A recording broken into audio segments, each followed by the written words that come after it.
pas unique. Il est multiple. C'est un multivers. Notre science nous permet de changer d'univers. Ces voyages sont strictement réglementés et sous contrôle policier. Vous aussi, vous êtes multiples. Actuellement, nous vivons tous dans des univers parallèles. De plus en plus de cosmologistes se mettent d'accord avec le Dr Brian Greene sur le fait que nous faisons partie d'un univers parmi tant d'autres, et qu'au moins un de ces autres mondes serait voisin d'une autre. Nous sommes incapables de le voir, qu'elle existerait dans une autre dimension de l'espace. Selon Greene, certains univers pourraient s'avérer presque ne pas se différencier d'une autre. Certains pourraient contenir des variantes de chacun d'entre nous avec des familles, des carrières et des vies différentes. Et d'autres encore pourraient présenter une réalité si radicalement divergente qu'elle serait méconnaissable. Pourrions-nous un jour visiter l'un de ces univers parallèles? D'après les témoignages qui vont suivre, il semblerait que oui. Certaines personnes qui se rendent dans des lieux particuliers prétendent s'être retrouvées au milieu de paysages paraissant surgir des limbes du temps. Pendant un bref instant, elles ont l'impression de revivre un épisode du passé, mais aussi rapidement qu'ils sont venus, ces tableaux historiques se dématérialisent progressivement, laissant entrevoir la réalité temporelle du sujet témoin de la scène. Dans une précédente vidéo, j'expliquais que le temps tel que nous le connaissons actuellement ne serait pas vraiment linéaire dans la dimension des univers parallèles. La flèche du temps suit d'ordinaire une ligne temporelle qui part du passé et s'oriente vers le présent et va vers le futur. Dans la dimension parallèle, ces trois temps, passé, présent et futur, ne seraient pas vraiment linéaires, mais coexisteraient ensemble dans une zone hors du temps. Sur certains de ces mondes parallèles, une partie de l'histoire passée du monde continuera en fait de se dérouler normalement. Dans les deux témoignages qui vont suivre, on peut dire que les personnes qui ont assisté auraient en fait visité certains de ces mondes parallèles où l'histoire qui pour nous est déjà passée continuera en fait de se dérouler normalement, mais sur un plan parallèle. Bon, voilà le premier témoignage. En août 1964, mon ami Stéphane et moi passions nos vacances à Bruges en Belgique. Un jour où nous faisions le tour de la ville en calèche, nous avions décidé de nous arrêter pour visiter entre autres l'hospice pour les personnes âgées. Nous nous sommes retrouvés dans un square entouré de cottages sur trois côtés avec un carré de terre non cultivé au centre. Des dames âgées étaient assises tout près à de petites tables et faisaient de la dentelle. Une dame m'invita dans son cottage et m'offrit de l'orange pressée. Mon ami acheta un mouchoir bordé de dentelle. Ensuite, nous visitions la chapelle qui était située du côté gauche à quelques mètres plus loin. Puis nous avions fait nos adieux et nous sommes partis. Nous sommes restés une semaine à Bruges et avant de partir, nous avions décidé de refaire un deuxième tour en calèche. Nous avions demandé au chauffeur de s'arrêter devant le même hospice. Il nous y avait conduit à l'allée qui y menait et nous nous sommes retrouvés de nouveau dans le square. Mais le décor était différent cette fois. Il n'y avait personne. Il faisait chaud, néanmoins nous n'avions plus vu les dentelières. L'étendue du terrain non cultivé était couverte d'un tapis de fleurs et de légumes arrivés à maturité. Nous regardions partout sans voir la chapelle. Nous avions fini par l'apercevoir au bout de l'immeuble. Nous étions pourtant sûrs qu'il y avait une chapelle sur la gauche au milieu de la rangée des cottages, mais le gardien nous avait répondu « Oui, c'est vrai qu'il y en avait une, mais elle avait été déplacée ». Nous retournions sur nos pas abasourdis. Qu'était-il devenu de toutes ces personnes et les dentelières? Pourquoi est-ce que toutes les portes étaient fermées alors que la première fois, chaque porte était si chaleureusement ouverte? Par quel miracle le terrain dégagé au centre avait-il été cultivé alors qu'une semaine avant, rien n'y poussait? De quelle façon s'y est-on pris pour raser la chapelle et la rebâtir en l'espace de quelques jours? Nous croyions au début qu'il devait y avoir deux maisons de retraite bien distinctes, mais il était peu probable que deux hospices aient été construits à peu de choses près sur le même modèle, le long de la même route en plus. Et c'était justement pour visiter le même hospice que nous avions demandé au cocher de s'arrêter. La seule autre explication possible, aussi croyable soit-elle, était que d'une certaine façon nous avions fait un bond dans le temps au cours de la première visite, et avions vu les dentelières qui avaient vécu là autrefois. Nous étions revenus à une époque où la chapelle y était encore et la portion de terrain pas encore cultivée. Là, je vais vous citer le deuxième témoignage. Il s'agit de Laura Jane Daliens, qui racontera qu'après avoir travaillé tard un soir, elle rentrait chez elle en empruntant des rues désertes et leva les yeux pour regarder la lune. Lorsqu'elle posa de nouveau le regard sur l'environnement qui l'entourait, celui-ci avait disparu. Même le revêtement du trottoir s'était évanoui, et je marchais sur un chemin de briques. Il n'y avait aucune maison de part et d'autre, hein, mais à quelques centaines de mètres en avant, je voyais un toit de chaume, une petite maison. L'air était chargé d'une lourde senteur de rose et de chèvrefeuille. Marchant le long de l'allée en briques, je me rapprochais de la maison. Je voyais alors deux personnes assises dans le jardin, un homme et une femme habillés dans des tenues très très démodées. Au moment où j'allais me présenter, un chien courut vers moi en aboyant. Il tremblait de tout son corps. L'homme à l'habillé démodé criait au chien de se taire. Je prenais conscience qu'il ne pouvait me voir et pourtant je sentais les fleurs et la densité de la grille sous ma main. Ne sachant plus que faire, je me retournais sur le chemin parcouru jusque-là, hein. C'était à nouveau ma rue. Cependant, je sentais encore la grille. Je voulais jeter un dernier coup d'œil vers la maison, mais elle avait disparu et je me retrouvais debout en plein milieu de mon quartier. Quant au paysage précédent, il s'était tout simplement évanoui. L'attitude du chien qui, aboyant, était tout terrifié, voyait bien que une personne, du moins il voyait une personne qui venait d'un autre temps, alors que l'homme et la femme ne voyaient rien. Là, je vais vous parler d'un troisième témoignage qui semble confirmer la théorie du docteur Brian Greene sur l'existence des mondes parallèles. Certains univers pourraient contenir des variantes de chacun d'entre nous avec des familles, des carrières et des vies différentes. Le 9 septembre 2009, James Richard, qui habitait la ville de Livermore en Californie, venait de rendre visite à un ami. Après avoir discuté assez longuement avec son ami, James Richard décidera alors de rentrer chez lui. Et en s'aventurant par un détour qui donnait sur une route panoramique dans une zone appelée Del Puerto Canyon, juste à l'ouest de la ville de Turlock, alors qu'il serpentait à travers le paysage accidenté, son chien qui se trouvait dans la voiture avec lui s'était mis à gémir. James Richard arrêta la voiture et fera descendre le chien pour qu'il aille faire ses besoins. Et à un certain moment, le chien s'était mis à courir après un lapin dans le désert. James Richard racontera par la suite qu'il s'était mis à courir après le chien, mais qu'il avait fini par trébucher sur un trou de lapin et était tombé. Inconscient, il se réveillera un peu plus tard dans une chambre meublée. On lui avait mis des bandages sur la tête, hein. Il avait été particulièrement surpris par le bruit de la circulation à l'extérieur, hein, qui en aucun cas correspondait à la zone rurale isolée, tranquille, dans laquelle il se trouvait quand il était tombé. Dans la chambre, il y avait un autre homme assez mystérieux qui l'observait, hein. L'homme étrange se présenta comme Jonas, hein, et avait prétendu l'avoir trouvé inconscient dans un champ avec son chien qui aboyait à proximité.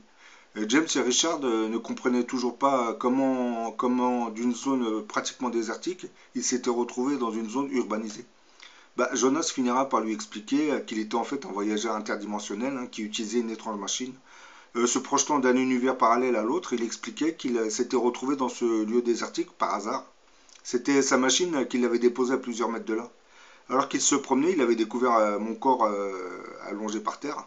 Comme il n'y avait pas âme qui vive dans les alentours, il avait décidé d'emmener mon corps jusqu'à sa machine. Et là, il avait franchi à nouveau le portail interdimensionnel qui l'avait emmené vers sa réalité parallèle. Jonas expliquera par la suite que dans son monde, de telles machines de voyage interdimensionnel ou machines de voyage parallèle étaient facilement accessibles, mais qu'il était considéré comme extrêmement dangereux de les utiliser. Il avait également expliqué qu'il y avait un nombre infini de terres et que sautillant entre eux était une tâche assez pénible. L'ouverture de portail pouvait devenir très dangereuse. Il y avait le risque d'apparaître sur une terre à une hauteur assez élevée. Et là, vous tombez dans le vide instantanément avec une mort certaine, hein, si vous n'activez pas à nouveau le moteur temporel de votre machine, hein. Les portails dimensionnels pouvaient ainsi s'ouvrir dans l'océan, dans le feu, n'importe où. C'était ça le problème. Pour éviter tout ça, le gouvernement qui conduisait des voyages interdimensionnels avait fini par définir une liste de mondes considérés comme sûrs pour les voyages. Jonas expliquera ainsi qu'il avait déjà visité plusieurs mondes, hein, avant d'approcher celui de notre planète, hein. Lors de la discussion, James Richard évoquera avec Jonas la culture. Alors qu'il parlait des Beatles, Jonas, qui habite cette réalité parallèle ou alternée, dira que son frère venait tout juste de revenir d'un concert des Beatles. James Richard lui répondra que le groupe des Beatles n'existait plus depuis un certain temps et que John et George étaient morts. Jonas lui répondra à cette interrogation en expliquant que dans son monde, les Beatles étaient toujours en vie et pour le convaincre, il lui fera écouter certaines chansons des Beatles. Alors que la plupart des chansons étaient les mêmes, hein, il y en avait aussi quelques-unes qui n'avaient jamais été publiées. Après cette discussion, James Richard demandera à son interlocuteur Jonas de le ramener vers son monde ou sa réalité. Donc ils ont fini par embarquer à nouveau dans la machine qui les aurait reconduits vers notre sphère terrestre. Et là, ils ont traversé une sorte de portail et en passant dedans, James Richard dira qu'il avait eu la sensation de se mouiller et de rester sec en même temps. Lorsque Jonas est reparti avec sa machine, James Richard avait remarqué une marque de brûlure où le portail dimensionnel était apparu. Ce que l'on peut dire de cette histoire, si elle est vraie, hein, cela sous-entendrait que les mondes parallèles existeraient bel et bien. Et certaines personnes peuplant les autres dimensions posséderaient les moyens technologiques pour traverser ces différentes dimensions. En tout cas, ils posséderaient les coordonnées de notre planète. Hein. Je terminerai cette vidéo par ce dernier témoignage. Hein. 4 jeunes filles étaient en voiture sur une route d'asphalte noire en plein désert. Hein. Mais après avoir pris un mauvais virage, elles se sont retrouvées sur une route de ciment blanc, entourée de champs et de céréales et d'un lac. Elles y auraient vu un bâtiment avec une grande enseigne lumineuse avec des gribouillis lisibles. Et lorsqu'elles s'arrêtèrent pour demander de l'aide, un large groupe d'hommes très grands sortirent de l'immeuble. L'air choqué et fâché, faisant de grands signes, des bras aux filles. C'est à ce moment-là que les filles se sont rendues compte que ces hommes n'avaient en réalité pas l'air très humains, avant de partir prises de panique. Tandis que les filles s'éloignaient en conduisant, elles auraient remarqué 4 automobiles étranges en forme d'œuf montées sur des routes tricycles qui les suivaient.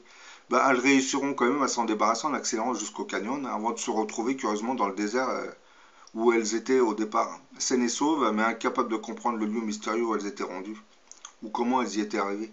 En fin de compte, ces 4 jeunes filles ont traversé un portail dimensionnel qui les a orientées vers une autre dimension de notre monde. Lorsqu'elles ont repris le chemin inverse, elles sont ressorties du portail. C'est ce qui les a un peu sauvées. Là, comme vous voyez dans cette vidéo, il semblerait que cette théorie des mondes parallèles serait réaliste et existerait réellement. Pour l'instant, la science n'a pas encore découvert le moyen d'y accéder, mais avec le temps, on va y arriver. Mais aux États-Unis, avec les Black Programs, ils ont déjà commencé à visiter certains de ces mondes parallèles. C'est pour cette même raison que vous les retrouvez dans certaines séries américaines dont je vais vous faire montrer un petit extrait, surtout celui de Slider, les mondes parallèles.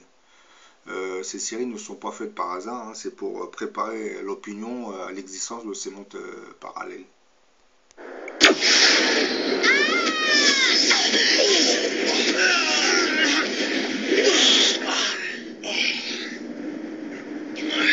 Je ne voudrais pas vous inquiéter. Mais cet endroit me fait vraiment une impression bizarre. Je ne suis pas rassurée. Nous non plus, mademoiselle Wells. Surtout lorsqu'on atterrit dans un monde apparemment déserté par les hommes. Un monde où le ciel a une couleur aussi kitsch. Tout semble pourtant entretenu. Oui, mais pour qui? Moi, je préférerais savoir par qui. Moi aussi. Regardez, qu'est-ce que c'est?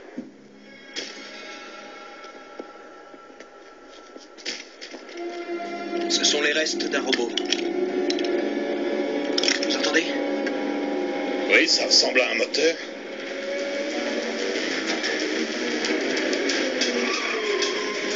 Me dites pas que c'est le comité d'accueil qui débarque.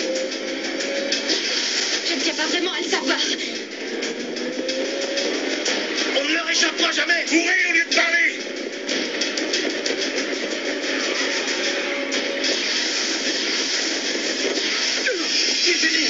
Ne bougez pas.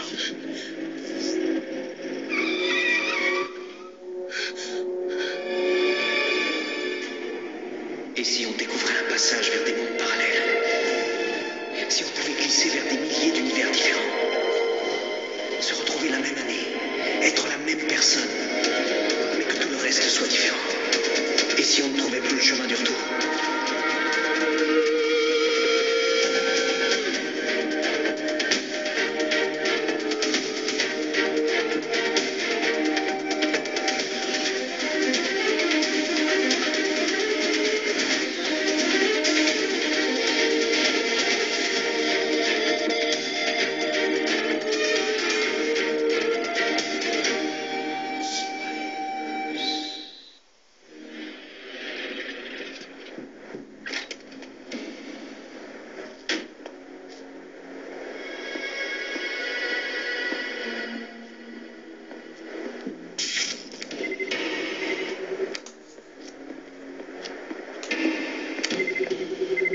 Il vérifie s'ils sont encore en vie. Il respire. Il respire.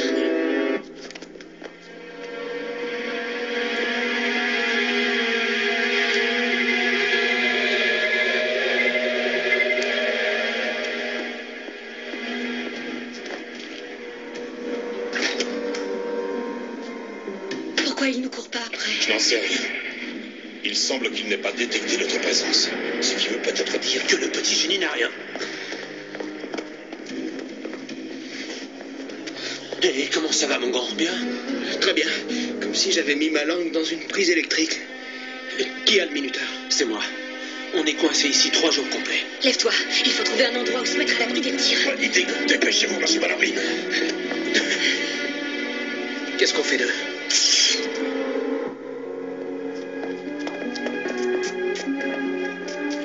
Mince.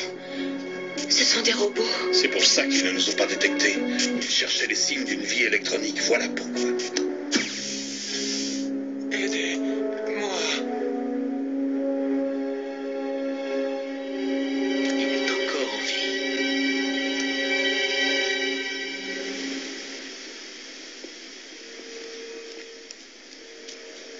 Il y a 3 tonnes de fils.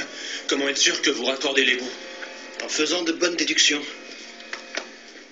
En fait, ce n'est pas si compliqué que ça. Vous voyez ce paquet de fils qui descend le long de son dos? Oui.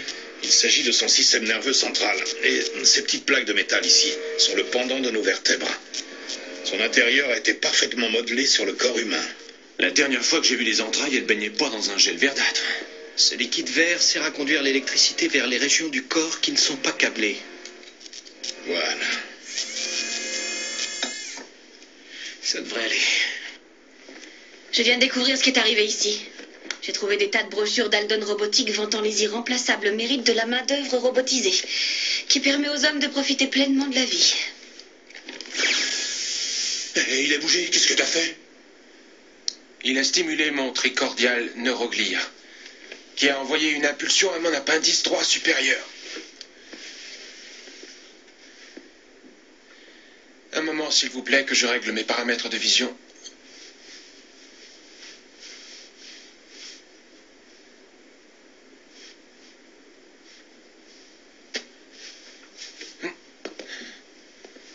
C'est à s'y méprendre.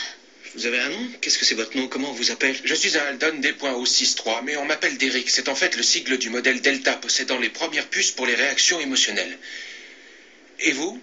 Je n'avais encore jamais vu ce genre de modèle. Tout simplement parce que nous ne sommes pas des robots. Vous êtes des humains?